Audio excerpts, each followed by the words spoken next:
Well, if we're all moving together at the same time, forward, in the same direction, well, success will take care of itself. I believe that's a Ford credited to Henry Ford, the historic automotive industry giant.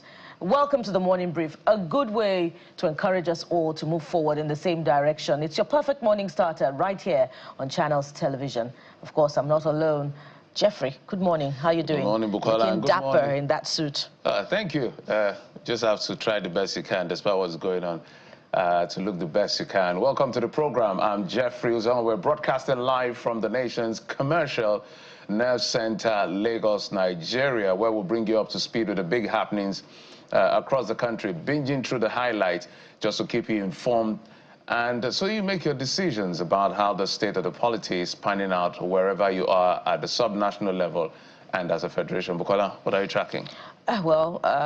So much to track this morning, Jeffrey, but I'm glad that we're now seemingly on the same page as far as security is concerned, with the acknowledgement that indeed Benue is bleeding, and the president notifying the country that he will be creating time out of his schedule to visit Benue State tomorrow.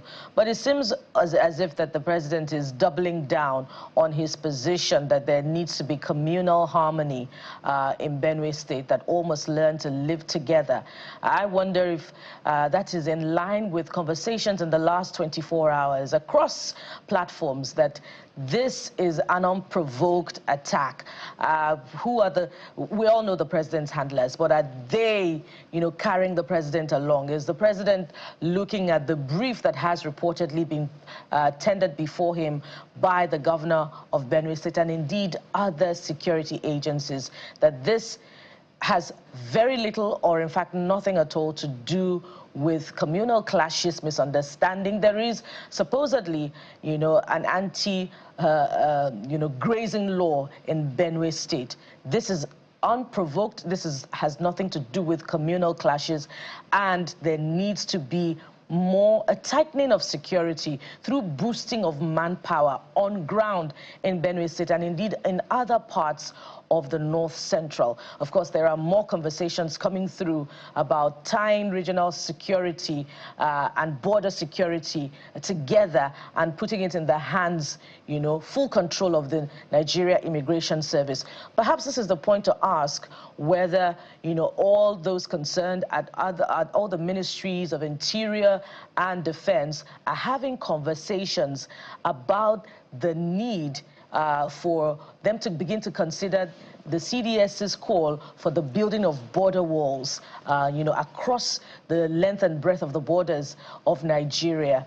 And, Kade had said earlier that, are we building those border walls to keep the terrorists in, or we chase them out first before we build the border walls?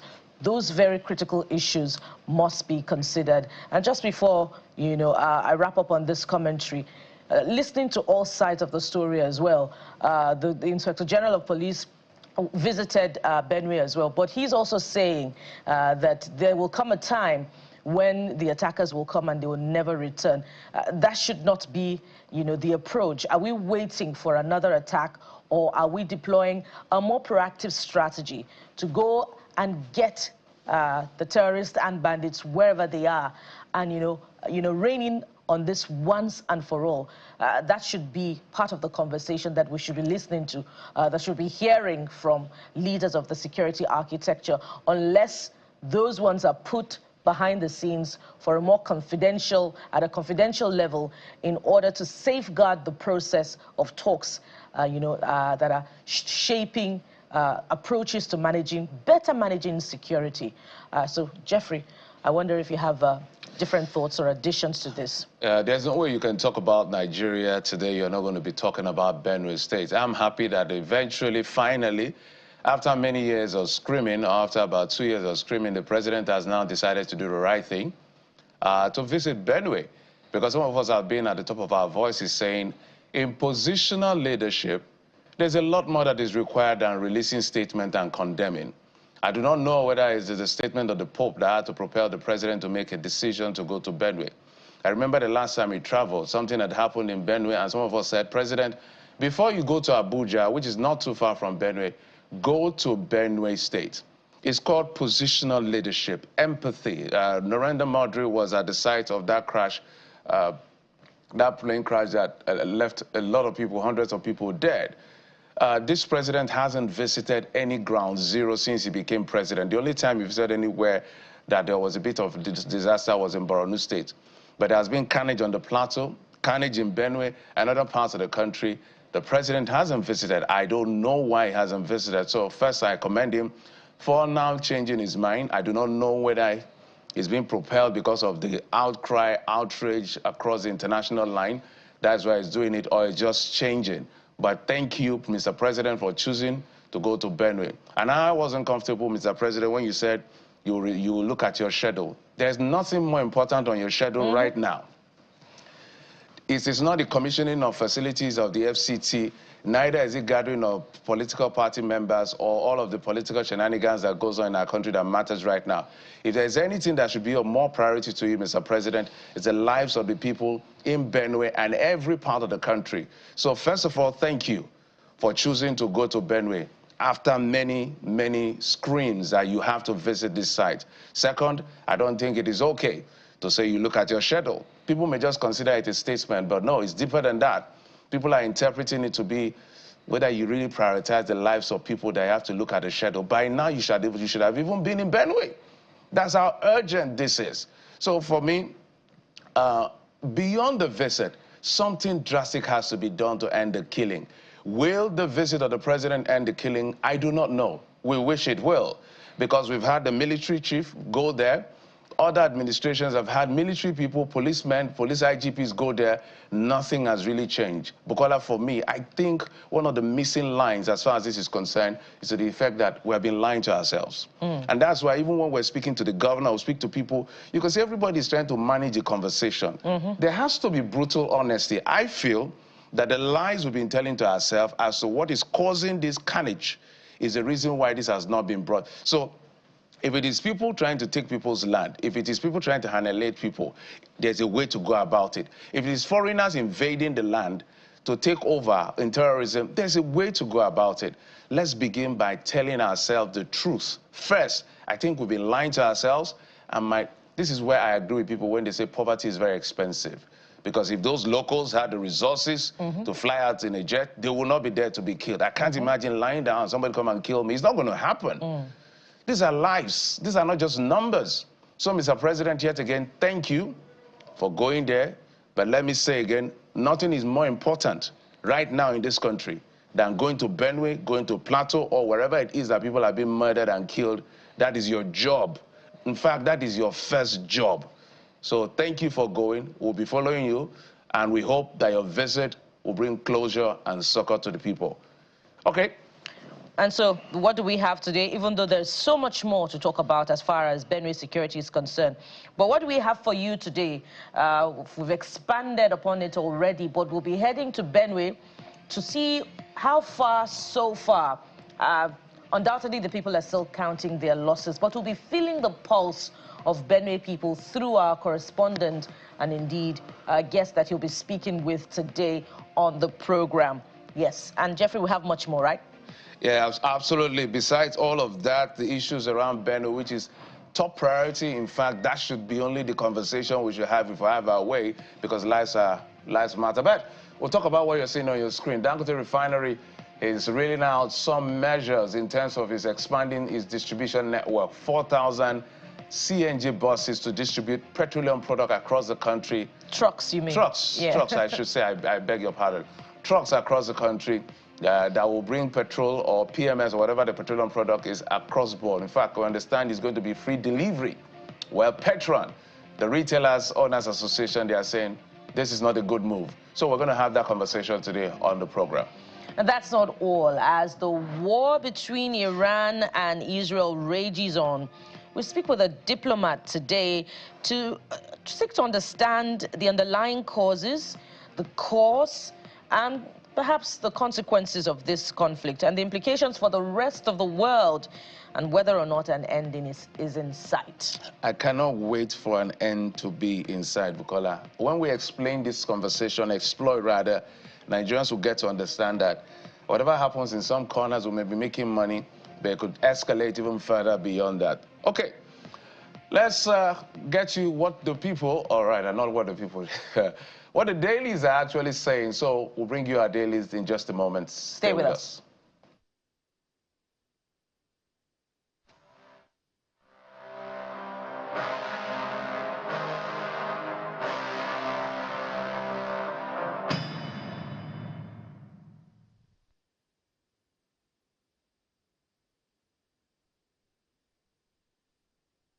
Welcome back. So let's get to our dailies today on the program. And we're being joined on the program by a public affairs analyst, Mr. Adeni Fetayo, joins us virtually from the United Kingdom. Mr. Fetayo, thank you so much for coming on the program. Oh dear. Well, as soon as I thought we will be having Mr. Fetayo, but as soon as we have him on the program, we will bring him in to comment on some of the things. Well, let's get to it. This Nigeria is where we'll get started from. Benue bloodbath. Benue bloodbath. Tinubu condoles to visit states tomorrow. Tinubu condoles to visit states tomorrow. That's coming from this Nigeria. The writer has it that self-defense not ruled out. Ex-President Mark warns.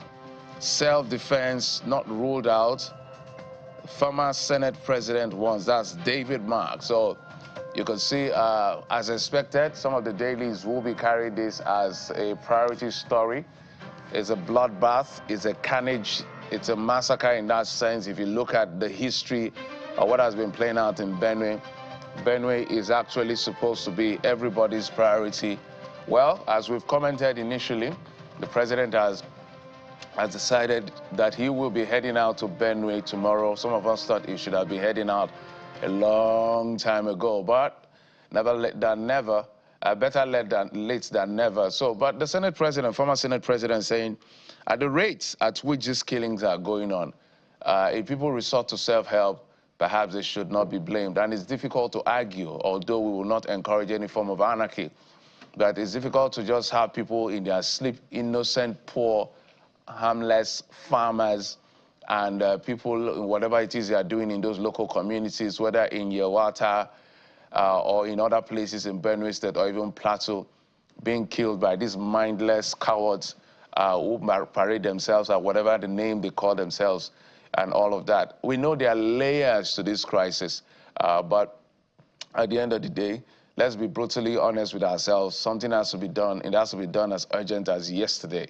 So the president will be visiting Benue tomorrow. All eyes will be on him. What is going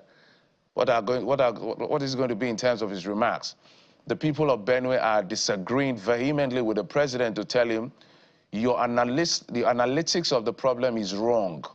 There is no communal clash anywhere. There is no reprisal anywhere because we didn't have any conflict. This is unprovoked. There may have been skirmishes, but the way you're escalating this to be a problem of communal clash, it's a lie. And Mr. President, listen to the people. Do not listen to politicians. And because I was just thinking, in addition to the president's visit, please, I want to beg. This is not the time for campaign materials tomorrow in Benue. With the greatest respect to party members, please, tomorrow is not the time to do on your mandate we shall stand in Benue State on Makurdi. Tomorrow is not that day. So please, no politician, no party member should go and be playing psychophants tomorrow. The president is going to Benue on a solemn visit because perhaps he's sick and tired of these killings. He said enough is enough. It's not time to go and tell President, we will vote for you in 2027. Keep that conversation out of tomorrow's conversation. Tomorrow is about solving the problem of Benue people so that they'll stop being killed. So on your mandate, we should not hear it. Party materials flying around for his campaign, we don't want to hear it. Let the man do his job, solve our problem, the reason why we voted for him. That is priority right now. Well, beyond the politics of it all is the lives in Benue State. What happens to ties? Undoubtedly, they need some form of psychosocial support.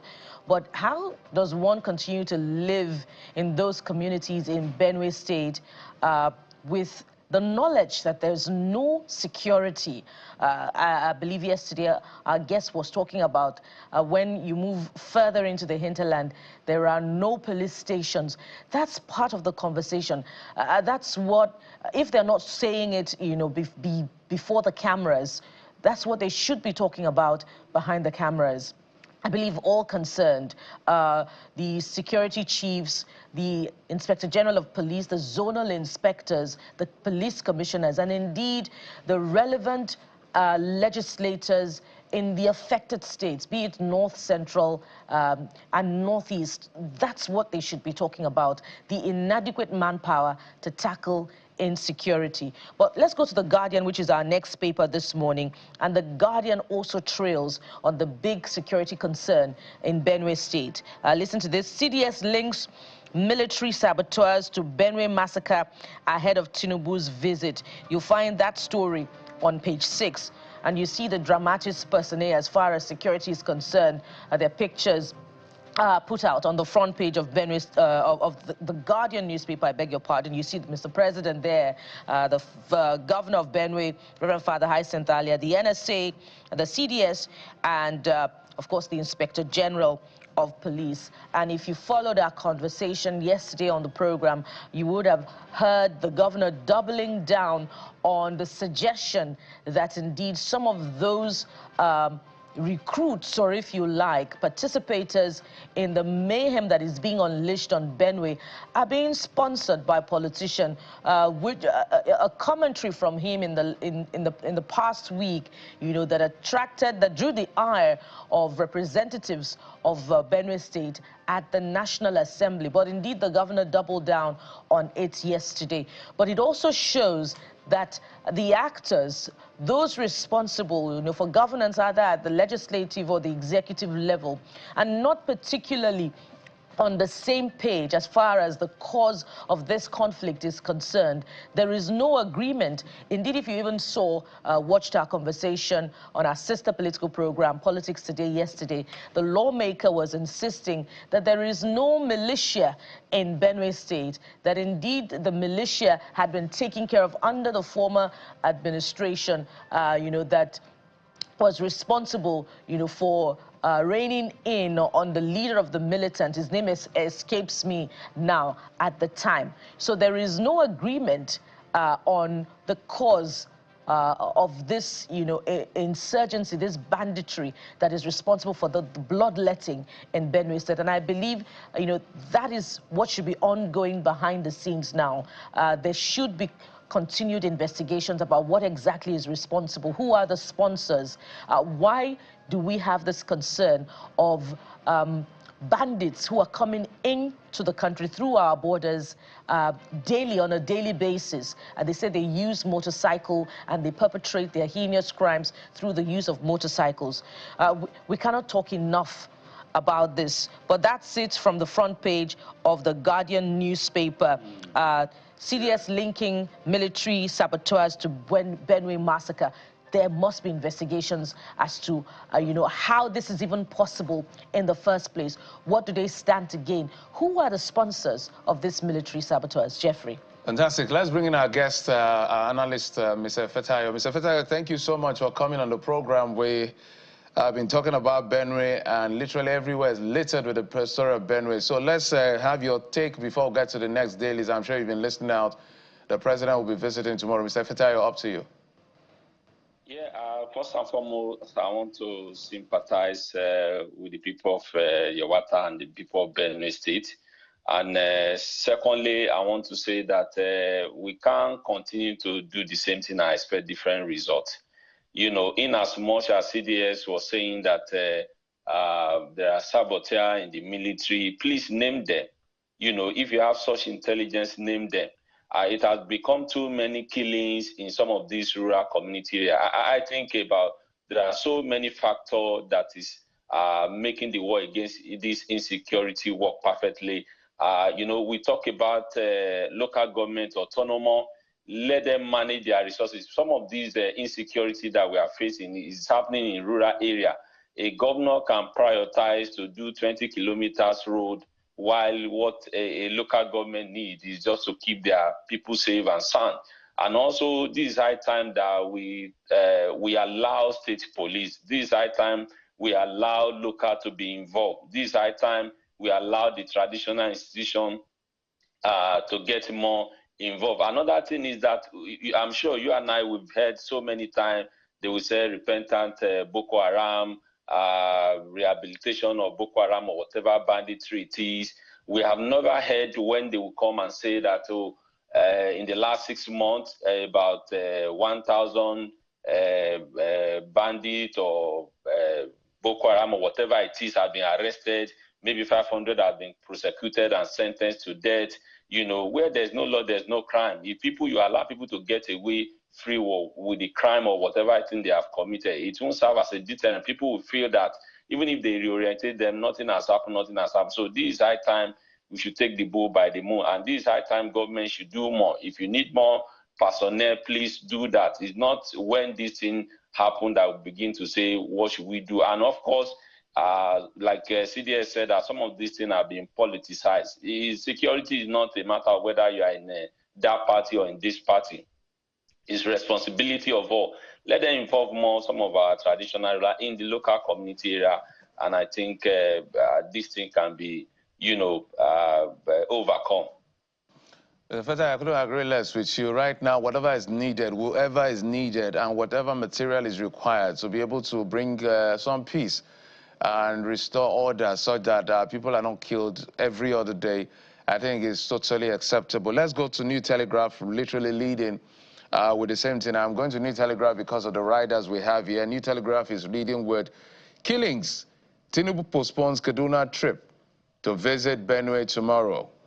Tinubu postpones Kaduna trip to visit Benue tomorrow. Says state police now national imperative.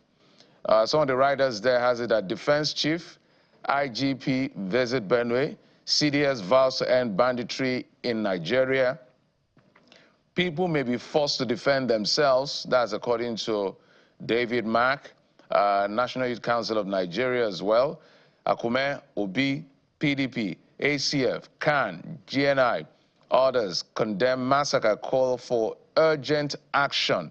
So you can see, Mr. Adeni, everybody's speaking out. This is one point where everybody's on the same page, even though I feel that we are not on the same page as to why these killings, who is responsible, and diagnosing the problem properly. What do you have to say, sir?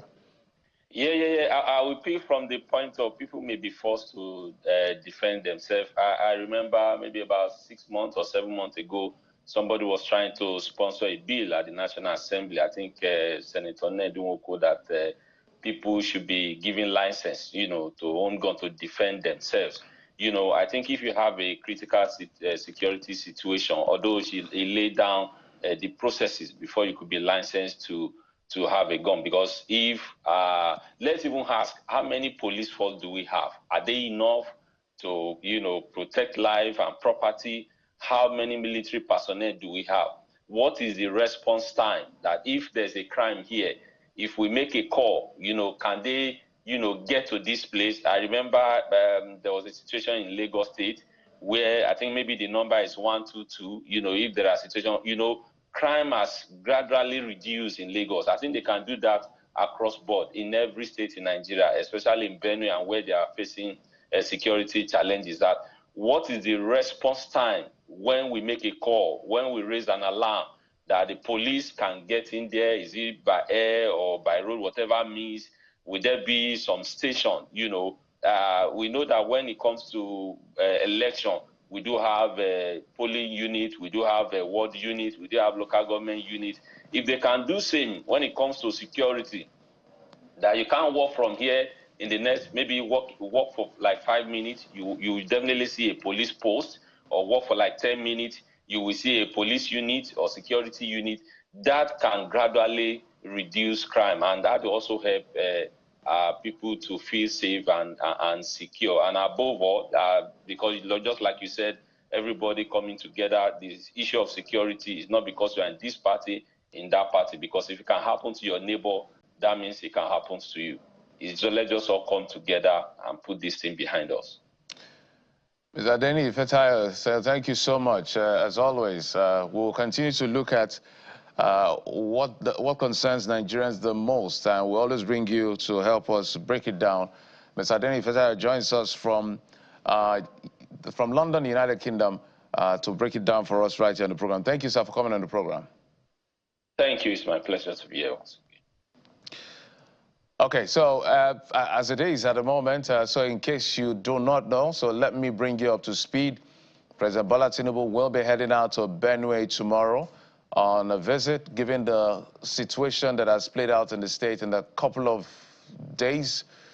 He's been there literally for a long time, but eventually he's chosen to go. We thank him, but we feel he's late, but late than, it's better late than never. And we feel that nothing is of more priority than going to Benue or any other place where people are being killed like this. We're not, do I even say we're not at war? Are we really not at war already? I'm not sure. But those are the conversations we'll be exploring today. Our correspondent, Pius Angbo, is standing by to bring us up to speed in just a moment. Stay with us.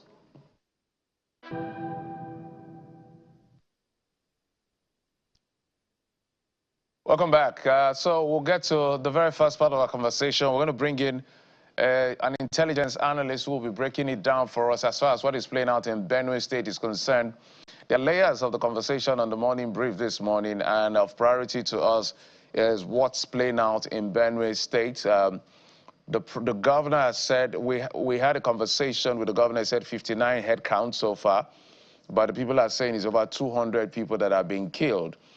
So we don't know which number to take. The president is meant to visit the state tomorrow. He stated that yesterday when he was inaugurating a project at the FCT. But let's bring in our correspondent, Pius Angbo, who is standing by for us in Makodi, the Benue State capital, who is our eyes and ears in the state. Pius, thank you for coming on the program. So, good morning. Good morning, Mr. Geoffrey.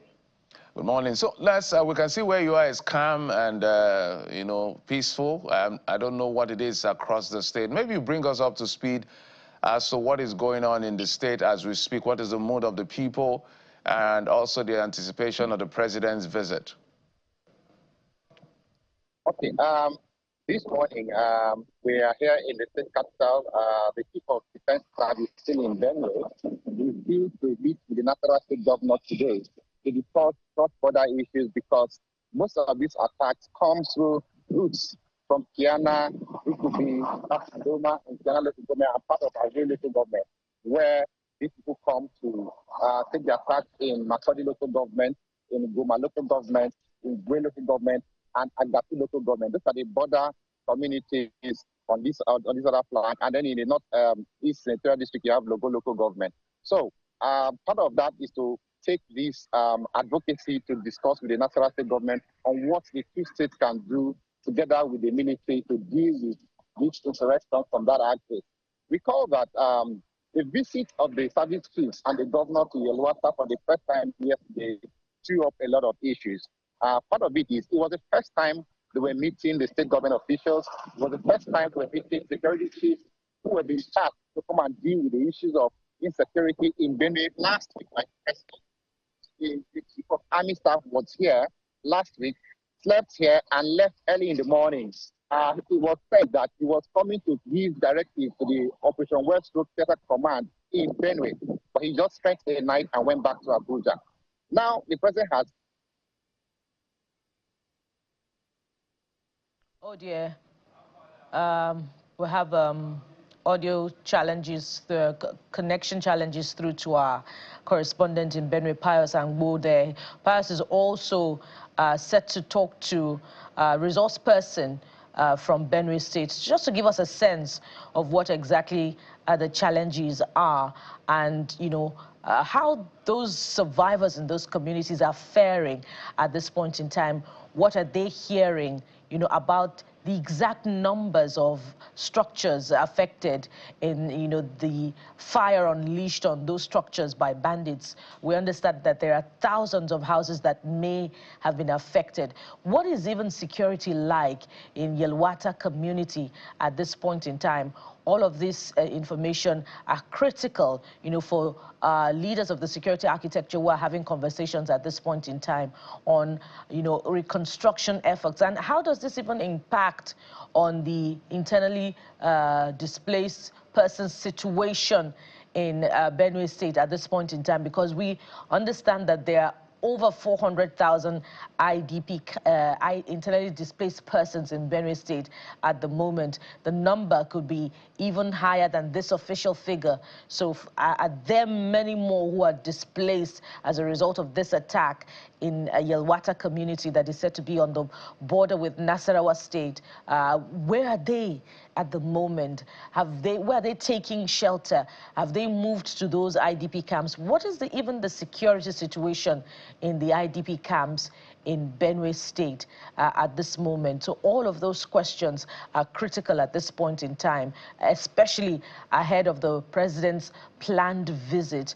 We hope that the president will make a definite statement as far as, solutions to these outcomes, this unpleasant outcomes of these attacks is concerned. A definite statement in terms of increasing security architecture, security manpower to Benue State, particularly to those communities, and reconstruction efforts for those communities in terms of their homes. Is there a head count of homes and villages that are said to have been deserted as a result of constant attacks and fear of those residents to return to their ancestral homes? So we hope that the president will make a definite statement as far as security in those homes is concerned, reconstruction efforts for those that have been destroyed by bandits, and indeed security, for those in the IDP camps,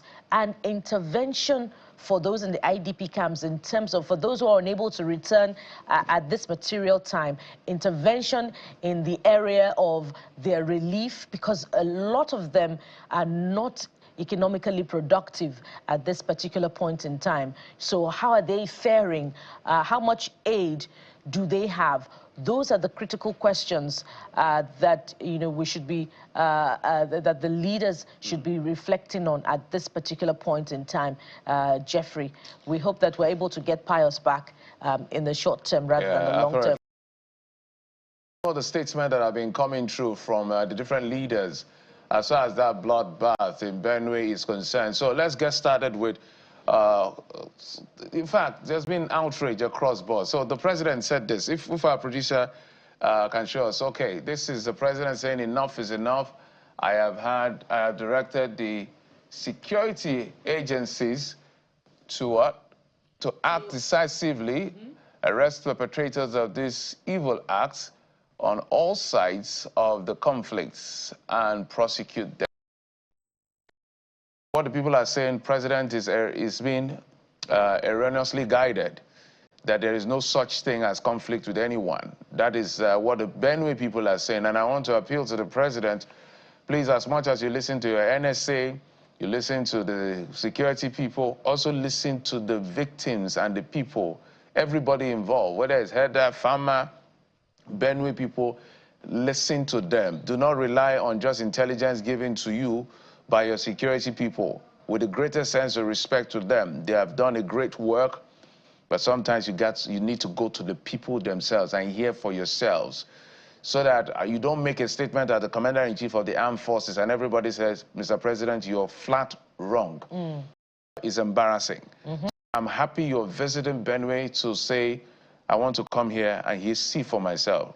Traditional rulers, political leaders, ethnic nationalities, everybody, let's sit down and talk. How can we bring closure and peace? We hope that this visit, maybe we'll go to the next one. Atiku Abubakar. And Jeffrey, this is what Poplio had to say, just this. He said a terrible massacre took place. They were killed in extreme cruelty, most of whom were internally displaced persons hosted by the Catholic Mission. I pray that security, justice, and peace prevail in Nigeria. We also have other comments from opposition figures, so we'll continue to take that. Can we go to the next ones? And as we go to the next one, Jeffrey, it's interesting, you know, and I said it at the beginning, that the president doubled down on the position that, you know, there is a conflict dimension to this so, Bukola, before we get to situation that, in Benue State. I think let's run through some of the thoughts of the leaders. So this Atiku Abubakar's reaction. This assault on innocent Nigerians is not just a local tragedy. It is a national emergency that demands immediate attention and decisive action. So that's coming from the PDP presidential candidate in the last election. We also have orders. We just wanted to Yes, and there's another one through. from the presidential candidate of the Labour Party, Mr. Peter Obi, who says, we're taking that one now, we cannot accept the normalization of mass killing. It is intolerable. The primary duty of any government, federal, state, or local, is to protect lives and property. When it repeatedly fails, we must ask, what kind of nation are we bequeathing to our children? And we must continue to ask, you know, that particular question. These are the reactions coming through from there's leaders of thought and political leaders, religious leaders at this point in time. Yeah, there's also one more. I think this is coming from Pastor Paul Adefarasin of the House on the Rock. He said, to the people of Benue, your pain matters, your lives matter. A nation that shrugs at such injustice risks being consumed by it. When one part of our nation bleeds, the whole must feel it. Enough is enough. So, from political to religious and leaders of thought, there's been widespread outrage. I was saying earlier that it's interesting that the president doubled down on that position, that there is a conflict dimension to the killings in Benue State, in spite of, you know, the positions put out in the last 24 hours about what exactly is responsible. So it shows that indeed there is some form of gap in what the president is being briefed about and, you know, what he listens to and hears in terms of feedback from the conversations of the people. I wonder if the president is also aware, as, you know, as we say that the internet does not forgive, that, you know, people have gone back memory lane to when he was in the opposition, and he reminded Mr. President, former President Goodluck Jonathan, then at the height of insurgency in the Northeast, that the security of lives and property is the primary responsibility of the President and Commander of the Chief Federal Republic of the country, and indeed the buck stops on the President's table. And we might as well remind Mr. President that security, you know, the bulk of security, the bulk of the responsibility of security stops on the president's table. And we demand constructive and enduring interventions from the president, indeed from the federal government and all the relevant federal agencies. Let's continue with this now as we, you know, reflect more on what the challenges are as far as security is concerned in Benue State. And we have joining us security consultant and intelligence analyst, Mr. Onyekachi Adekoya, who joins us from our Abuja studio. Mr. Adekoya, thank you so much for coming through at this point in time. There's so much to reflect on you know, the factors, the different theories about the factors responsible for the continuous attacks and killings in Benue State. We've heard, you know, the possibility that the suggestion by the governor that, you know, politicians may be sponsoring this. We've heard that there are ethnic militias, and some are saying that there are no ethnic militias. How are you reflecting on this? And perhaps you have, you know, alternative views about what exactly is going on, is responsible for the incessant attacks and killings in Benue.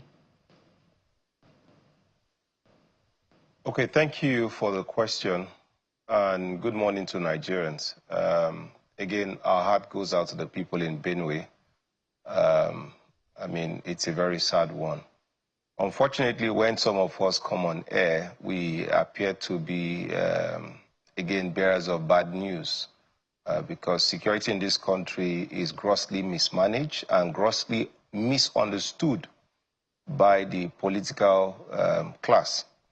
We have some good cases where you have governors who are a bit more hands-on, and you have some cases where the governors are, not properly advised, and themselves, they are not sure of what they are doing. I will cast our mind to Abia State and Anambra to make a point, and then Borno to make another point. When Professor Soludo came on board, you had a raging IPOP crisis in Anambra, same thing with Alex Oti. But, relative peace has returned to Anambra and Abia. In fact, with notable developments in those states. To the case of Benue, it's over 200 people today we talk about, but we have a very short attention span, as it were, in Nigeria, because these numbers repeat themselves within the north-central corridor, within Niger, Plateau, Benue, some parts of Adamawa, then going to Katsina, Kebbi, outskirts of Sokoto. These things do occur, and it's a failure of leadership. In the case of Benue, if the governor says that politicians are involved, he's a governor of the state, he has an attorney general, he should bring up a case against them and use the law to pursue these so-called politicians.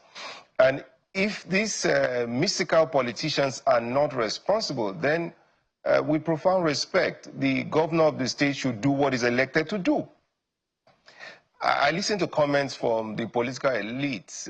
Again, the vultures are circling to take advantage of the misery of the people. There is nothing to politicize in this mishap. This is a clear case of failure of political leadership, first on the part of the governor. Most subnational governors, I mean, sometimes I don't think they have a clear sense of what their responsibility is. You have federal agencies in the states, the governor has command. He doesn't have control, yes, I agree, because the president sees he has the control of the armed forces, but he has command. He sits at the top of the State Security Council. He has local government chairmen. You have the political ward structures, the polling unit structures. I keep making the point that our governors can mobilize and conscientize their population on the subnational level for election. But you can't do the same thing for security. Looking for one mystical enemy, saying is somebody, I can go on and on about the Benue. Otom, the former governor, had issues with his predecessor.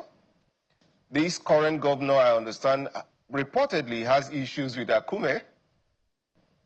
If you talk about ethnic militias, they cannot deny that Benue has had some form of ethnic militia or the other. You recall that a certain Ghana was killed, who was reportedly an ethnic militia. Yes, the issues in Benue are not different from the issues on the plateau in terms of settlers, no test settlers, or claims of land grabbing or whatever it is. Whether they are land grabbers, whether they are criminals, whether they are bandits, we have laws that addresses all this concern. All we just need is a political will to deal with the issues. So we politicize security and insecurity a lot. We have 2027 elections coming up. Again, I say the vultures are circling. There are people who take advantage of these issues to their own benefit. For example, there are reports that the Chibok girls, of course, had its own place in our political landscape. Today is Benue. Yesterday was Plateau. Tomorrow it may be where again. So what we're saying is that there are issues, but we have people in office that the Nigerian people are paying to do a job. If they cannot do the job, they should please step aside and get people in that will do the job.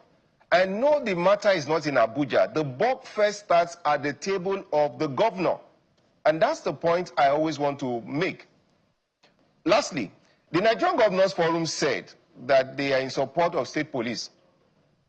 I need to remind Nigerians that then President Buhari pushed for the state police program. The governors, through their state assemblies, went against the state police. Why? Because they were reporting that they didn't have the budget to implement. Some states wanted to, some states did not want to. Again, we have removed subsidy. Allocation has increased. Why can't we have the state police? Why can't we task the local government chairmen to be chief security officers of their local government? Why can't governors have KPIs for the local government chairmen? We have in Nigeria where local government chairmen are not resident in their local governments. So nature abhors a vacuum. If you are saying what are the root causes of these problems we have, whether in Ogun or Ondo or Kwara or Kaduna or Katsina, it's just a governance problem. So the buck is at the table of the political class. And importantly, the peoples of the subnationals to hold their governors responsible. If you want to protest from Benue to Abuja, I mean, it's a long travel time. There's a governor in Benue, take the protest to the governor. Let it be clear that, you know, we elected you for a reason. If the governor in turn has to come to Abuja to sing, to dance, to gravel, to roll on the floor for the president, whatever he has to do, he should do what he has to do because that's what he's elected to do. This convenient excuse that is one political class or it's all very unfortunate. So these are my own views on these issues. All right, Mr. Adekoya, the governors will always tell you, as you said, how did people say they have command, they don't have control. I remember when Nyesom Wike was governor of Rivers State, he said he's not the chief security officer, he's the chief logistics officer. I remember him making that comment time and again. We had the governor here yesterday, and one of the things I told him was the fact that they can't even agree as to the triggers or who is responsible for what as basic. So this crisis did not start in 2023. It's been there until now. We're still trying to find out who is responsible for what. The headers are saying, we are not the ones killing you people. Some people have infiltrated from the foreign land. They are saying, no, your plan, your extremists of an ethnic nationality from Fulani, you want to take our land. And then the governor is saying, oh, it's foreigners that are coming in.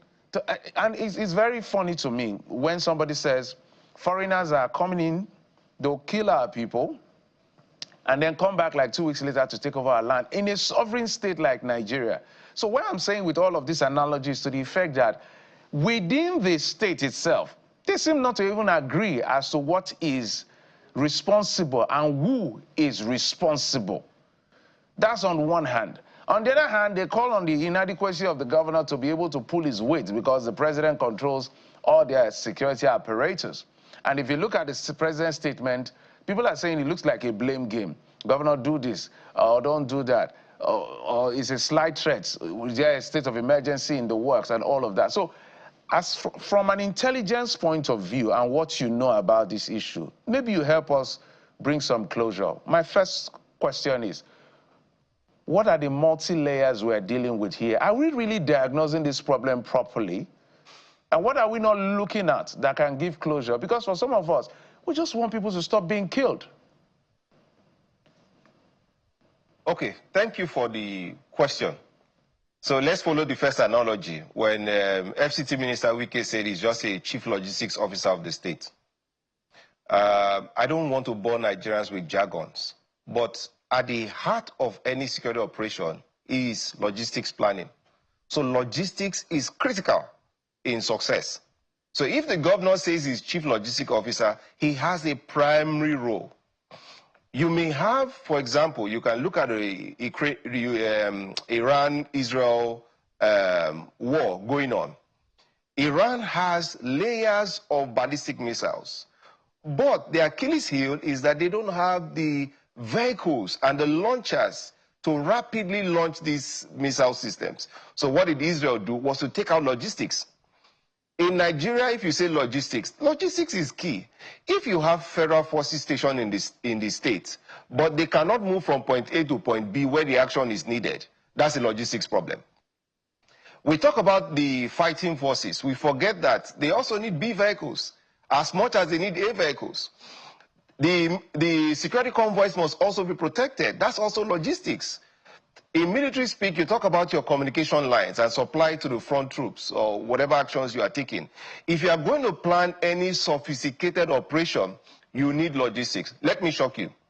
There are state commands of different forces in Nigeria today on record, according to reports that we have, that receive as little as 100,000 a month for their operations, for their entire command. It is in this country you find that we employ civilian JTF or vigilante groups. They arm them, and some of them are paid 30,000 naira a month. That is logistics. Benue State in question has a Benue Civil Protection Corps, as you have Amateku. Logistics is at the heart of their effectiveness. Logistics planning. So let's rest that on logistics. Yes, the governor is responsible for logistics, and he should face it. Otherwise, what is a security vote for? That's on the one hand. We talk about root cause of the problem. I'm not a fan of big verbose speak. We do not have an intelligence problem in Nigeria, and I can argue this with anybody. Let me tell you that the DSS has a station chief in every local government. We have 774 of them in this country. The DSS has intelligence, the police has intelligence, customs has intelligence, immigration has intelligence, the military has intelligence, the DMI, and then NIA has intelligence. So we don't have an intelligence problem. We have a logistics problem. If you have actionable intelligence and you don't have the on-ground capacity to action this intelligence or, do something about it, you have nothing. So look at Benue State. You say, what do we do going forward? First of all, remove focus from the president. Every security issue, not every, but most security issues within our context are local issues. The governor will understand Benue better than the president. He has that Benue Civil Protection Corps. Bring in the local government chairman. Tell the local government chairman that you are responsible for security first in your local government. Whatever resources that is needed, the state will provide. You need to do community engagement, do it. You need to hold stakeholders responsible, do it. At the state level, you want to do your stakeholder mapping, begin engagement, whatever you need to do, do it. Every state has and retains the use of force, the instruments of state for force. It's not negotiable. If you don't control force, you are not a state. So the governor at the subnational level, having command, I try to explain again, it's like a CEO. Is the CEO of the state given tools by the federal government. We have seen, yes, places where the president is pulling strings in the state. We don't have a record of this administration or last administration pulling strings. The governor will not call the brigade commander and the police CP and the DSS state director to a meeting and say, we need to have Operation Boss or Operation A, create a joint task force, we'll fund it, and they say they will not do it. So that is not the case. I'm saying that there's a failure of political leadership on the ground in the Benue. There are other underlying issues that are not coming to the fore. The governor seems to be a bit aloof from some people offering him proper advice. Some claim he's unavailable. Some claim, according to them, that he poses as a Mr. Know-it-all. Whatever those claims are, whether they are right or they are wrong, all I'm saying is that there is a governor in Benue. He should please do his job. We pay him a lot of money. When I say we Nigerians, we pay our governors a lot of money. They have security votes. They have all the apparatus of states. If any governor cannot do his first work of conscientizing, mobilizing, organizing the people for security as the Constitution demands, where the Constitution says that protection of life shall be the primary responsibility of government, that governor should humbly come to the fore and resign. Remember that then governor of Zamfara said he is no longer CSO of Zamfara because he does not do anything, so he resigns as CSO. And I said that time that he should have also resigned as the governor. So there's no need to heat up the polity. The unfortunate thing is that as we approach 2027, there would be a sustained uptick. Look at what the data says in the last 25 years. This is how some people play their politics in Nigeria, leveraging issues of insecurity to give their political opponents a black eye. If you contested for an office and you are given the office, do what you promised to do, or come out honorably and say, maybe I misassessed and overpromised. I resign. But if you will sit down in that seat, you must use all the resources of states and everything at your disposal to ensure that whatever Abia state government is doing that is working within their own context, that Anambra state is doing that is working within their own context, you try to do in Benue. That's my point. All right. Mr. Adekoya, we thank you so much, particularly for your brutal honesty this morning. And we hope that the same approach is being deployed to the conversations back door between and amongst security agencies. We're supposed to go back to our correspondent, but while we wait for him, you said a lot of things about you know, security, about political will, about the governor giving charge to local governments, you know, to man security in their domain. But the question is, do they have the tools for the management of security in their domain? When we hear commentary from you know, the residents, survivors of the attack, they talk about the superior firepower, the AK-47 rifles that these people are wielding. So are managers of security being honest with themselves as far as equipping the forces, either the police or the military is concerned? Mr. Adekoya.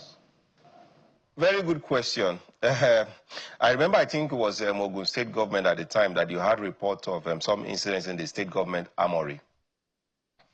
State governments can approach the office of the NSA to get an end user certificate to make some procurements for in support of some of the efforts they are making in their state. So again, it's a logistics problem. If you look at the Nigerian police, every time you hear, and again, this is a very important point, but every time we talk security, we are rushing it. I don't know sometimes where we are rushing to.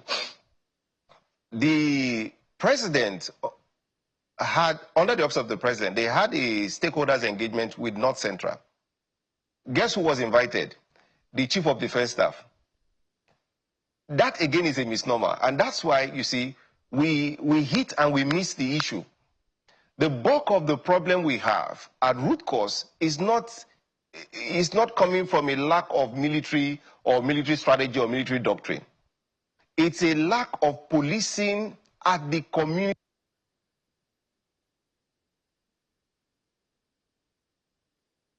All right. While we're waiting, not get to the root of the matter. The point is, we have not told the police as we have done the military in a very concerted and designed way. The Navy has new platforms, the Air Force has new platforms, the military has new platforms. What are the platforms we are providing for the police? So that's at a national level. At the state level, there are procurements that the states can make. A state governor that is serious, and I'm not just giving the governor of Benue a stick. I'm only pointing Nigerians to the fact that this type of incident may occur again this month. It may occur again next month. The president says he wants to go to Benue. I don't think the president should go to Benue. It's not the internal security is not the primary remit of the president. The territorial integrity of Nigeria is the primary remit of the president. The sub-national governments are being excused too much in this country. Procurement can be made. You've made a very important point. Again, lastly to your point on sophistication of weapons. I don't know the weapons qualifications or expertise of the person who said he had sophisticated weapon. I mean, under duress or under stress, anything can sound as sophisticated weapon.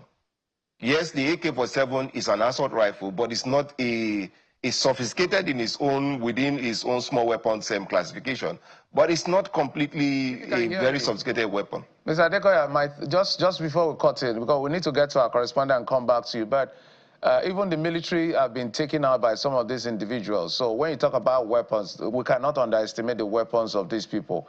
But please permit us, we need to jump onto our correspondent and come back to you in just a moment, please. Pius, we understand you're standing by. Just a quick take on what exactly is going on where you are and what is the feelers from the government. Thank you for joining me today. Okay.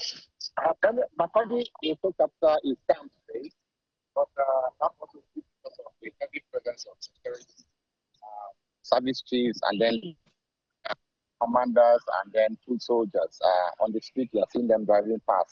But the problem isn't in Makodi, the state capital. It is where you have the frontline communities on the border lines from Nasarawa State, where you have Guma, you have Makodi, you have Gwewet, you have Agatu, and you have Logo.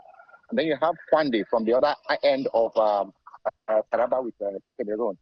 In 2014, the state governor, Gabriel Suswam, was shot at.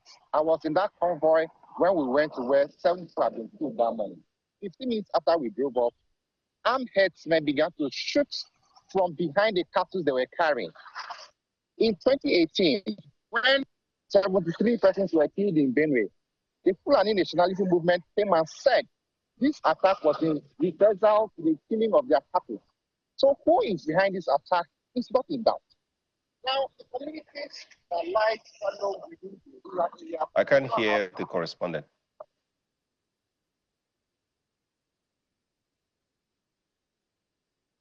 Armed headsmen coming from these lands, they take on these communities unchallenged for hours. And when that happens, security response will be just for way. And this is why people are asking that we want to defend ourselves to be able to survive what is happening. It's been more than about 16 years that this thing has gone on in Benue. And if the operations are not changing, shouldn't we change tactics that will protect the community? These are the questions that people are asking. And this is part of what came out yesterday when the governor, the chief of defense, and the inspector general of police visited Yelwata. At a point yesterday when the governor was speaking to another media house, he had confirmed 151 persons dead from that incident because he had gone on the spot assessment. Now, can we leave our communities this vulnerable for how long? Who will be left out before the next set of attack?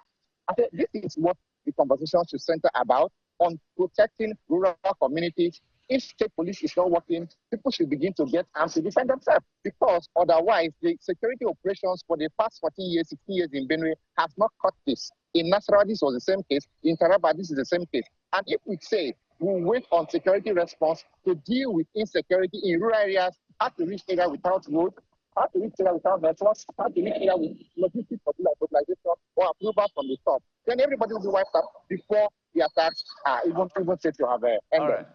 All right, thank you so much, Pius Angbo, our correspondent. Thank you for reporting. Keep your eyes and ears ahead of whatever is happening, and the president is expected soon. Mr. Adekoya, let's get back to you. Thank you, Pius. Mr. Adekoya, so you can hear from the correspondent that some of his thoughts is being right there on the field with the people in government as far as the issue of, this insecurity we're talking about is concerned. So I want you to help us out on what needs to be done, like, immediately. You've talked about the failure of governance, both at the subnational, national level, but at the end of the day, it's the people that are the receiving end. We've had, I had a conversation with a lawmaker yesterday. One of the members of the assembly said, sometimes these things happen and they reach out to some of the military formation and is it military now, one of the security formations to come and help when it's happening. In fact, 2 incidents have happened. There's a day we're interviewing one of the lawmakers from Apa here. While we're on the show, he told us he just got a text that his people are being attacked. Yesterday, as I was talking to another lawmaker from Makodi in the State House of Assembly, he was telling me that sometimes they call these people to say these attacks are going on, but the docility, and I asked him point blank, are you saying that the military is complicit in this? It was very brutal. He said, yes, it is. I said, well, that's an allegation. So that's why it's important to hear every part of the conversation. So my question to you, Mr. Adekoya, what needs to be done? Because all this grammar we're speaking, expertise, politicians, they are not the ones dying. It's the ordinary people that are dying. Okay, thank you. Let's start from what we can do immediately. Every Nigerian citizen is entitled by law to own a means of self-defense.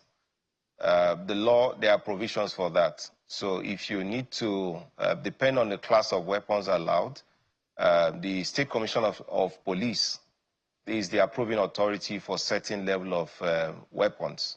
So that's not even an issue at all.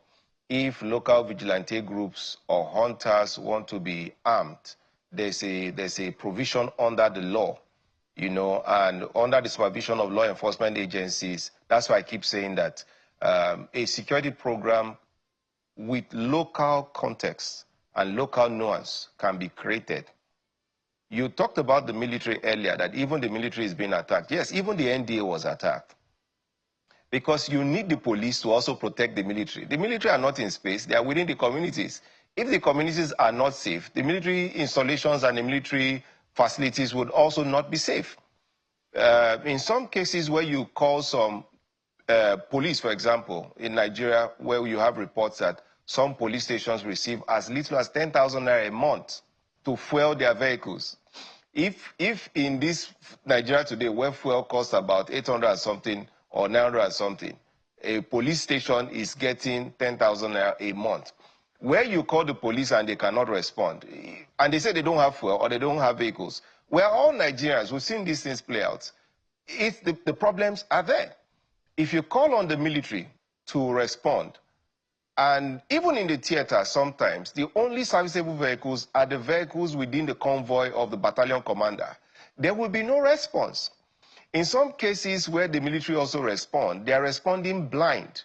They pull out to go and respond. There's an ambush. Sometimes some elements within the community are working with these actors, you know. So some commanders also need to look at even the life and safety of their personnel. The military is trained to fight, to win, and to fight, to kill, and to win, not to die. So there are a number of issues why sometimes on the ground they cannot respond. So what should Benue State government be doing now? Simple. Organize local community vigilante groups. You have hunters. Look at what Edo State is doing. But they must be supervised so you don't have the Edo issue again. They must be supervised. There must be governing rules and laws of engagement. Clearly stated, these people properly trained. Even if it's with Dane guns that the law allows, get enough people, provide them enough resources, establish enough early warning system. These elements can act as force multiplier for the troops, even if it's to just hold blocking operations, even if it's intelligence gathering, even if it's just targeted ops, or like you have the civilian JTF success in the Northeast. Something can be done. We must remember that the people attacking us are not up to 0.4 or 0.2% of the population of Nigeria. We are almost approaching 250 million people. I would dare say that the people attacking are not even up to 1 million, even if I thought they're up to 200,000.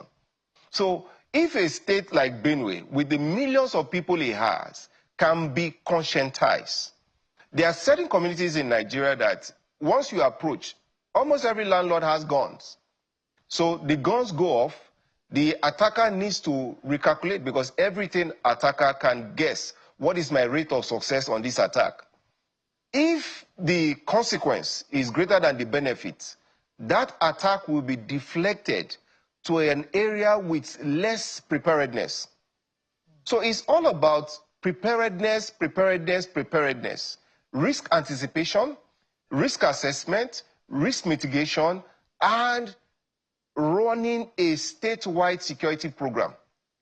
Having a command center that receives early warning, receives local intelligence without relying on the state forces, processing, understanding where the threat would likely come out from, and responding on the ground. Indeed. Security is not rocket science. Indeed. We wish that the conversations were as constructive as they've been on this particular platform, where they matter the most. We must thank you very much, Mr. Onyekachi Adekoya, for coming through for us on this particular important conversation. Mr. Adekoya is a security and intelligence expert. Thank you very much. And we'll take a short break now. When we return, we'll transit from security to the oil sector. What does this new approach by Dangote refinery to distribute petroleum products through the deployment of about 4,000 compressed natural gas, what does it mean for the industry? We'll be talking with a key stakeholder after this time out. Join us again.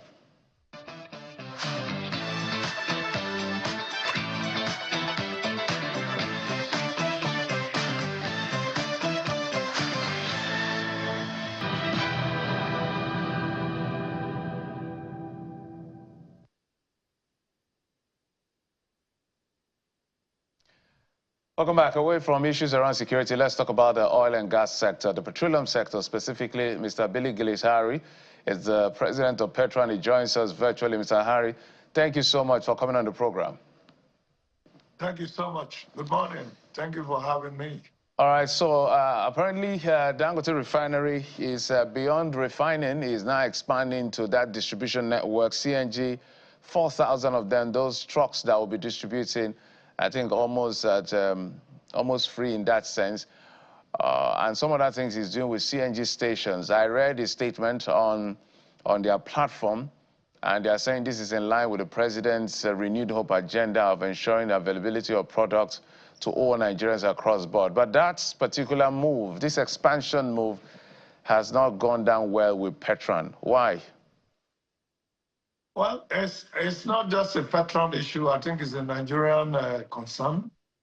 Right now, today, the number of retail outlets in the country are doing business and satisfying the yearnings and the energy requirements of Nigerians.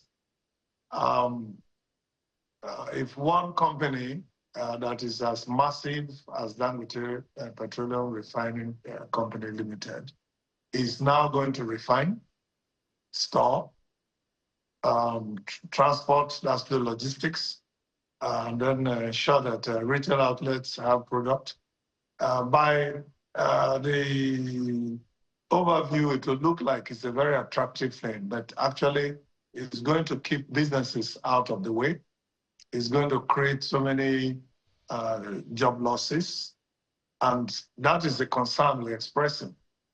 Earlier now we had recommended that let refiners refine and let storage facility owners store for adequate energy security in all areas of a petroleum product, and let distributors, logistics companies do their work, both marine and land, and let marketers market, they apply their business, and let retailers also sell their. So that value chain should be protected and should be kept. So that's what we see that is being threatened by this decision by one company to refine, to store, and to distribute. And also the previous very irregular and unexpected price changes that affected our buying power. So that is a complaint. It's not a PETROAN complaint. It is a concern for the whole country. So my question is there any legislation to the effect that it can, I'm sure it's a, well, we have the PIA to regulate all the activities within the petroleum sector. Is it running foul of any law for doing what it is? Because you've raised a very valid concern about job losses or impacts in the subsector if this happens from refining to, you say, storage to distribution in that sense. And I think that statement also has setting up of, I don't know the exact number, CNG stations across the country, I think about 100 of them. stand to be corrected. So first question is he breaking any law? And if it's not, is he breaking any law? That's the first question. Second is, has there been a conversation with the big player like Dangote to explain to him the impact of what he's about to do to the subsector? Well, I didn't quite hear all of the questions you asked, but I will assume you wanted to know that if there was a legal framework to be able to support some of these actions. Of course, there are. In 1975, General Gowon set up decree number 30, decree number 9, which was set up in 1975 by General Gowon to make sure that petroleum products are equitably distributed across Nigeria and the prices remain one. And in 1989, General Babangida amended that when the office responsible for that became the Petroleum Equalization Fund. So there are rules for that, and I don't think any one company should take the responsibility to be able to interpret and operationalize what the regulators should do. So this is what I think we need the regulators to interpret very efficiently. You know, if one company that is as massive as our big brother can do all of this, and of course it's going to take us out of business. Right now we are struggling with how to feed families and how to get things going with the little we are doing. And then suddenly we're going to be out of business from August. So the argument will be, what is wrong about that? What is wrong about that is that it's going to take off transporters, it's going to take off many retail outlets, owners and marketers out of business. And that will affect all the jobs that have been created, by these operators in this subsector. Dr. Harry, when you consider sometimes the instability in the sector, when transport tanker drivers association threatens to down tools, as it is doing recently over on e-call-up fees, and this intervention being brought by Dangote refinery that is even offering credit facility. When you look beyond the potential for monopoly, isn't this solving a problem? And in fact, buyers are invited to also take advantage of this opportunity by the refining company. Well, as usual, we can only hear this in the pages of newspapers and the news, and that's not how we think that business that has a future should be discussed. Business requires every party. No one is an island. And once these kind of very, very important economic decisions are taken, it should be on a round table where everybody is able to look at what are the values. Dangote is our pride. Dangote refinery is the pride of Nigeria, is the pride of Africa. It is big enough to compete with all the global players, and we are very proud of that. But while we are proud of that, we have to look at our domestic front and see what exactly is being needed to be done. We want Dangote's success, but we don't want the success to drown everybody else's effort. And there's been so much effort made in the last 55 plus years in this area, in this sector. So it's very important that we all look at the realities, the effects of what some of our decisions or indecisions, actions or inactions would bring. So that way we can serve Nigerians better. It's a great thing that if we should have petroleum products, delivered to us in the way that it has to be, but it cannot just come from just one flip decision, and then everybody else goes. So that's not the right way to do it. So we have regulators, we have the Petroleum Industry Stakeholder Forum that is being headed by the Honorable Minister of Petroleum. So these are fora that matters like this can be discussed, and we'll be able to look at what to do, because it's easier that everybody is together on the same platform, on the same page, and we serve Nigerians effectively without anybody being afraid of anything. At this point, with this kind of decision being made, we'll be afraid that we'll be thrown out of business. And that is just our concern. Are you suggesting that there were no conversations held with all stakeholders about this intervention that Dangote is providing prior to its announcement?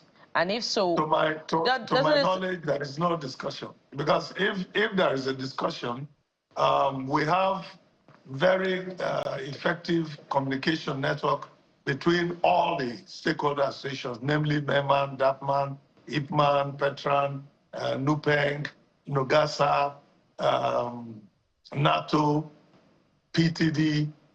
All of the organizations have a common meeting point. And so it's very easy for any one of us to say, oh, this is what has been discussed, this is how we should go, this is what we should do, and all of that.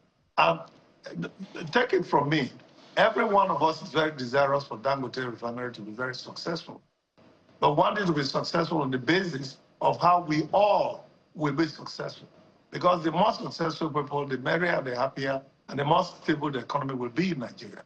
So we do not want one strong man. We want many strong men and women, you know, no matter how the degree of our strength, so that we can serve Nigerians much better. So that's what it is. Mr. Harry, I totally agree with you on the issue of there could be a huge market share, but monopoly is out of the question entirely. And which is why we're pushing back that question as to what conversations are being held to make sure that there is no monopoly in that sense. Because a monopoly means that there's just going to be one dominant player. If anything goes wrong with that dominant player, then all of us are, they use the word cooked in that sense. So, but there has to be a conversation. As PETROAN, for instance, your association initiated a conversation with Dangote Refinery. Yeah, we heard this, and we want to know what exactly this is all about, because this is not going to go well with the industry.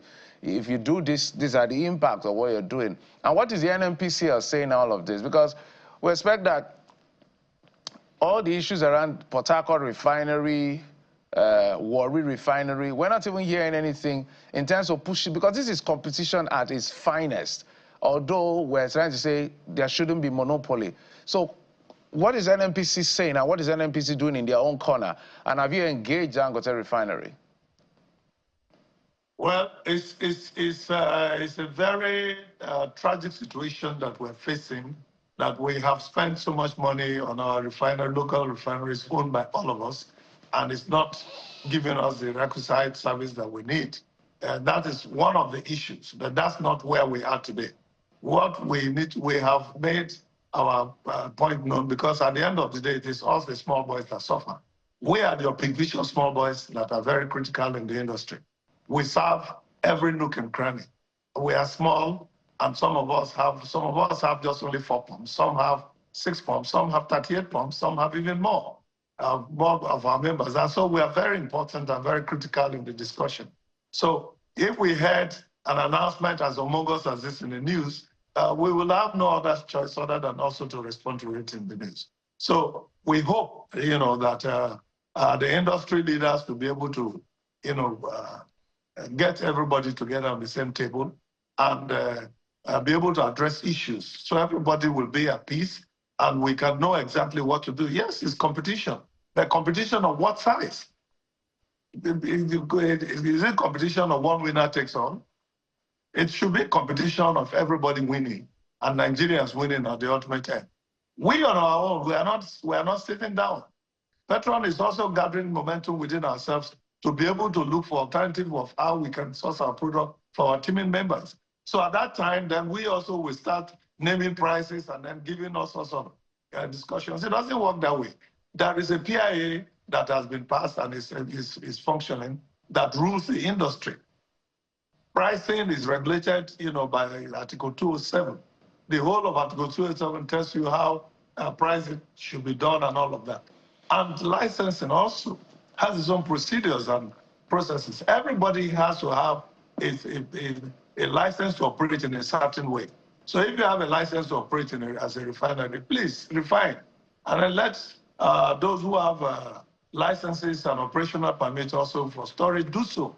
And let those who have operational permits and all of the required documentation for logistics also do so. And those of us who have operational approvals for retail outlets should also do our own little bit and do it efficiently. So this is just what I think we need. And we keep coming back to the same situation. But there is nothing wrong with our big brother seeking everybody to come together on the same table. We sit down, discuss, look at what are the areas that everybody needs support. And then we want Dangote refinery to be the most successful in Africa. So Dr. Gilesari, we want it to be. Yes. So two questions as we wrap up now. This decision by Dangote, the refinery, to directly distribute, does it have a potential for price reduction? And if it does, isn't it Nigerians that will benefit from it the most? And that's on the one hand. On the other hand... The danger is that you will then be dependent on one source, and that one source eventually will not be what you think it is. Because we have seen experiences like this where prices have been shut down very drastically in other sectors, and then suddenly price has skyrocketed and never come down. So we need to guide against any of such actions being repeated. And in this industry, there are those who have invested the whole of their life, men and women, young boys and girls who have grown in the business to the age of 50, 60, 70, 80. So they need to be protected. And that's how business should be done. We do not say that the elements of competition should not play, but when the competition is being played between a giant and an ant, then it's already clear that the ant will be crushed. And then when the giant takes over, he can rule the world with darkness and light. All right. And do whatever that's needed. So that's just a concern. All right. As we custom now, what will be the implication of this intervention on depot owners and the number of trucks that will run at a loss with the Association of Truck Drivers? Give us a sense of it in terms of numbers. Well, I have members who have up to 300 trucks. I have members who have up to 500 trucks. I have members who have up to 900 trucks.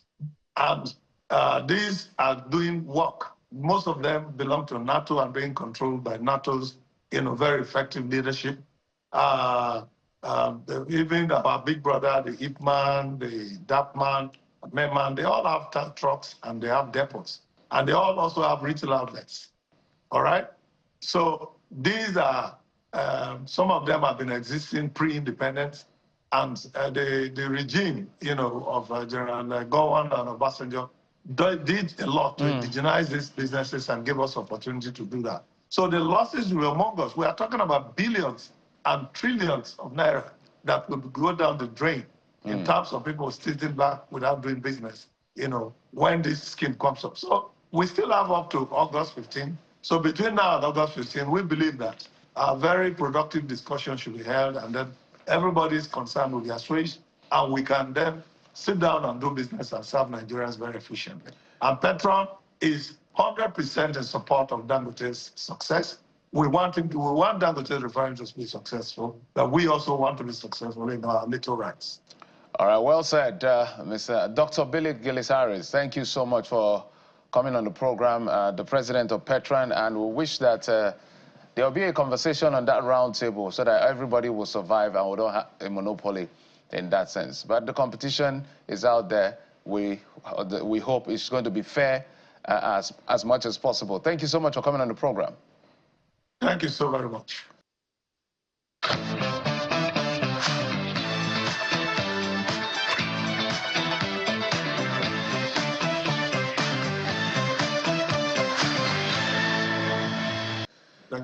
We'll take a quick break. When we come back, Ambassador Joe Keshi will be joining us to talk about the Israel-Iran, is it conflict or war now, and its impact on global peace, geopolitics, and how it affects you and I. Join us in just a moment. We'll be right back.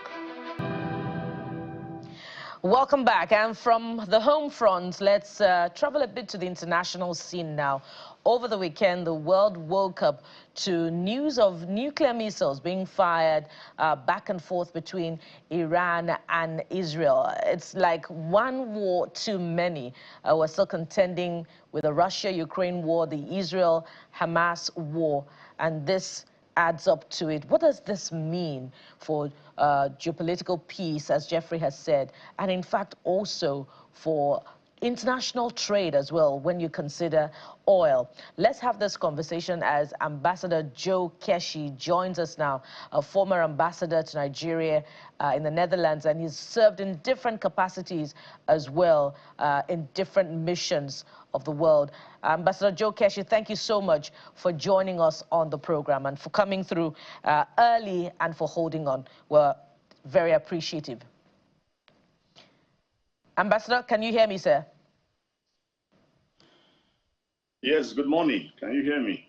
Yes, indeed, we can hear you. Brilliant. And so the Israeli government claims that, you know, the strike, the initial strike was preventive to address the inevitable threat of Iran's continuing building of nuclear war. How justifiable was its initial strike, and how much really does this war have to do with Iran's reported support for Hamas in the ongoing Israel-Hamas war in Gaza? First, let me just correct that I was not a Nigerian ambassador to the Netherlands. I served in Netherlands at some point in my career. With respect to your question, you know, this is a very unfortunate situation that we find ourselves in the world today. And for me, my take is that the whole world is silently watching and doing practically nothing, you know, as this war escalates. This is not a preventive strike. For many years, the Israeli government under Prime Minister Netanyahu, you know, number one, in order to prolong his reign as a prime minister, as the longest serving prime minister in Israel, in order to protect in order to ensure his political career in Israel, he has put his ambition over the total security of not just Israel, but also of the whole you know, Middle East. Israel was not in any way under threat of nuclear attack by Iran. Iran has not even completed its, facilities. Iran is not even developing, you know, according to AI, I mean, the atomic energy. Yes, it has the capacity to probably, you know, enrich uranium today up to 60%. But by the way, let's understand that under President Obama, a deal was made in which the Iranians were obeying the rules of that agreement. It was Donald Trump and the Israelis during Donald Trump's first term that tore up the agreement that has brought us to where we are today. Number two, Israel is a nuclear power. And for goodness sake, why would another power insist that another country cannot have a nuclear program? Where were the Americans when the Indians and the Pakistanis were developing their nuclear arsenals? Why did nobody say anything? Why did nobody intervene? Why is it that Egypt and the United States do not want another country in the Middle East to grow in terms of military strength? And I think that's the question that, that should bother each and every one of us in this part of the world. As for whether this would become a global war, I do not think so. But I think somewhere along the line, it will probably disrupt international trade, because you have to, the Strait of Hormuz, or whatever they call it, ships have to pass through that, strait. And if Iran decides to block its, that part of the sea, it will certainly affect global trade. Beyond that, I think we're just going to watch these countries destroy themselves, or somebody or one of them gives up at some point, which unfortunately will probably be Iran. Ambassador, we can't deny the fact that this reeks of perhaps America. Israel serves is of strategic importance, so America's foreign policy in that sense, which you're way familiar than I do. I remember when Donald Trump visited the Gulf nation, one of the things he said was that, well, Iran, the table is open to you, but America will never allow you build any nuclear weapon. It will not happen. It was very, very emphatic. So people are saying... Look, who the hell is America to insist? that they have to decide for every country of the world what to do. If they did, look, why is nobody talking about the Israeli nuclear power? You cannot say one country can have a nuclear power in a region and you say another country cannot have nuclear power. No. And there is no evidence, according to the latest report, that Iran is close to becoming a nuclear power. Yes, they can reach uranium up to 60% as of today. But bear in mind that when the deal with Obama was negotiated, their capacity to do that was just 3%. Donald Trump and Israel tore up that agreement. They tore up that agreement. If they wanted peace, if Israel wanted peace, and not just power for itself and for itself alone, they had two options. Go back to the negotiating table and compel Iran to sign a new peace agreement. And by the way, I hope you know that they were supposed to meet, they were given 60 days by President Trump. And they were going to the meeting when Israel attacked when it became 61 days. Look at the deception. This is pre-planned. Israel, simply with the support of America, does not want any powerful nation or any nation that it believes will threaten its sovereignty. But look, my position has always been, Israel has been fighting for almost 75 years. Israel should learn to make and live in peace with its neighbors. Yeah, Ambassador, in fact, while they are busy saying, perhaps, maybe that's how unfair the world is, as we see now, because I'm sure China is just watching, Russia is just watching, North Korea just watching somewhere and lurking around. But where I was going to with my question is to the effect that when you look at what is playing out, so could it be their justification is to the effect that Iran's leadership backs the likes of Hamas, backs the likes of Hezbollah, backs the likes of the Hutu rebels. So allowing them to build some level of capability is going to jeopardize global peace because they are seen as one of the biggest sponsors of terrorism around the world. Is that a justifiable narrative, or is just...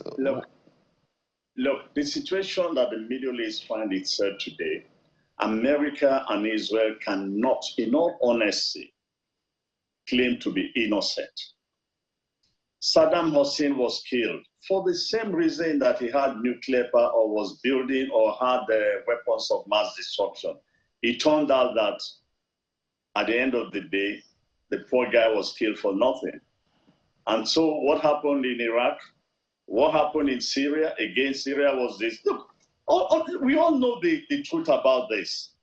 Everything that has gone wrong or that is happening in the Middle East is just for one purpose, for the preservation of the Jewish state of Israel. Pure and simple. Nobody is against the right of Israel to exist. But look, if you have been at war for 75 years, it means that anybody in Israel who is 75 years today has just lived in perpetual war situation.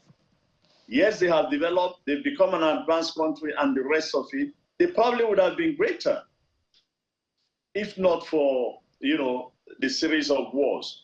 Of course, if you do not learn to live in peace with your neighbors, what do you expect from your neighbors? If perpetually you believe that only you have the right to exist, and your neighbors you must suppress, you must brutally destroy one way or the other. Look, anybody with a heart of humanity will be sad to see what has happened in Gaza. And I hear Donald Trump, returning back to Washington and warning Iranians to quit Tehran. I mean, come on, this is unfair. The fact that you're a powerful nation does not mean other nations shouldn't exist. Does not give you the right to dictate to others how they should live or how they should not live. Look, let's face the reality. This is you said it. This is unjust. It's unfair. The war is unprovoked because the Iranians were still ready to negotiate. But Ambassador Keshi, when you consider, the fact that Israel is surrounded by aggressors, when you consider the role of Lebanon in the Israel-Gaza war, the role of even Yemen in recent times, and you know, the perpetual enmity of Iran towards Israel, isn't the responsibility of peace in the Middle East that of all the countries, either it's on the Jewish side or it's on the Arab side? Madam, you are actually making the point I've been making on the other side. Look, after the last Israel-Egyptian war, the Egyptians made peace on their own, decided, and the president of Egypt at that time, Sadat, went to visited Israel and they made peace. Unfortunately for that, he was assassinated. Another time, the Israelis and the Palestinians, they signed a peace agreement. The Israeli prime minister was assassinated for signing a peace agreement, you know. So the point is very clear. And I keep repeating myself. If you have hostile neighbors, you are the most powerful of all these neighbors. In his book, I think it was Things Fall Apart, Chinua Achebe did say that there comes a time in which a powerful man has to learn to behave, something like that, like the weak person in the equation. Where we are today, everybody in this world knows, and the Arabs know, that none of them can challenge the power of Israel. So it's not beholding on Israel with its power to make peace with its neighbors.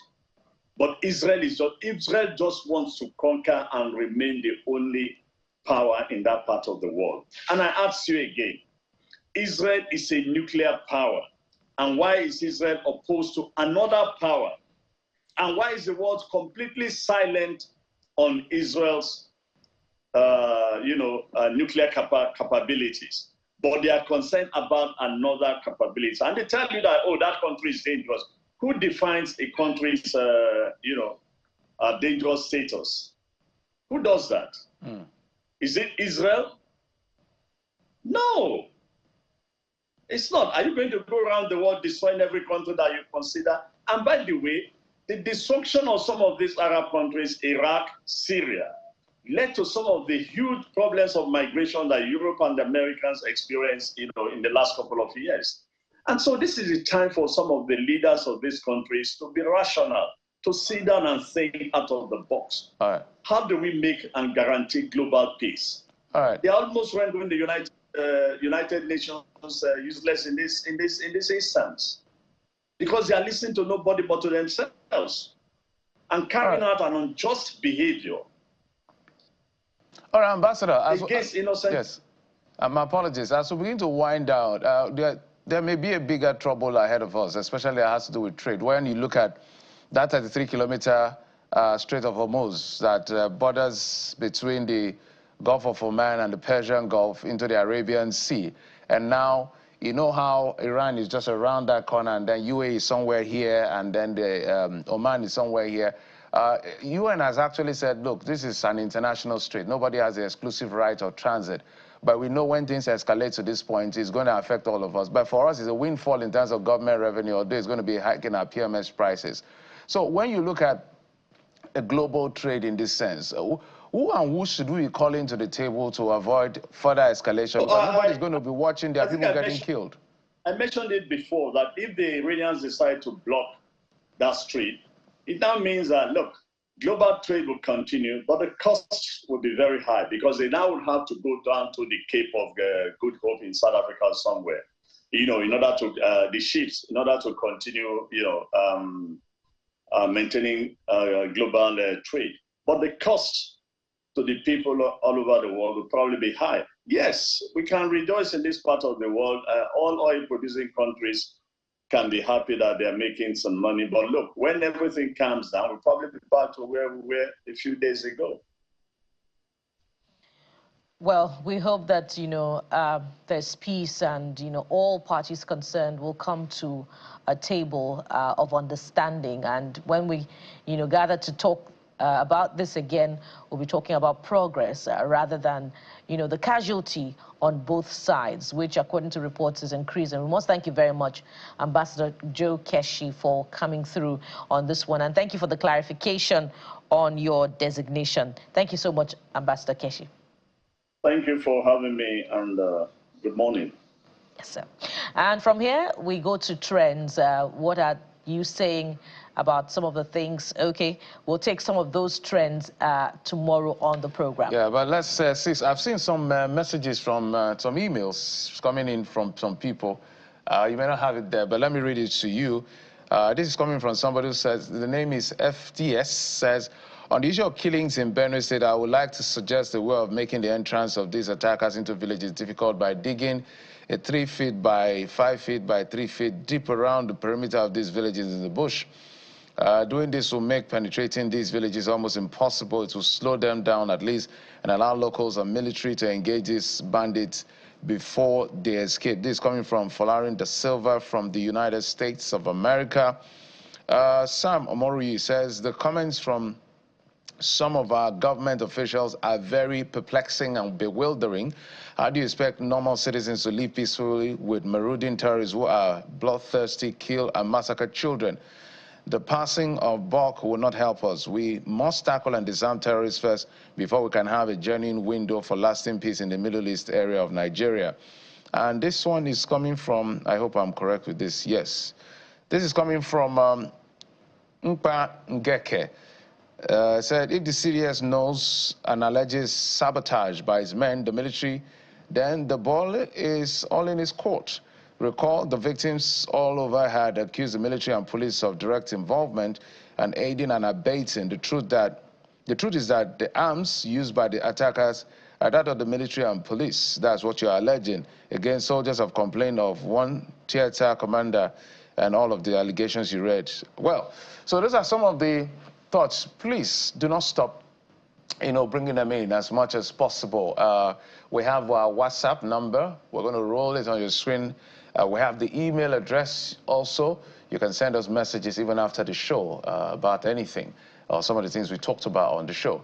Also, you can hashtag us CTV Morning Brief on our social media handle X, so we can always amplify your thoughts, your voice, your suggestions, and your comments right here on the program. But that's it on the program for today. The president will be out to Benue tomorrow. We hope that this visit will bring some level of succor, will bring some level of empathy, will bring some level of reprieve. And not just a visit, but there will be action so that our people, these innocent poor people in the villages, don't get killed by these cowards and these terrorists or whoever they are in that sense on all sides. Thank you so much for watching. I'm Jeffrey Uzoma.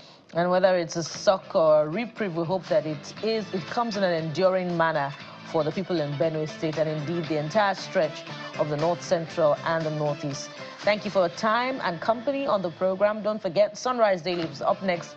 We'll be back again tomorrow. I am Bukola Kota. Bye for now.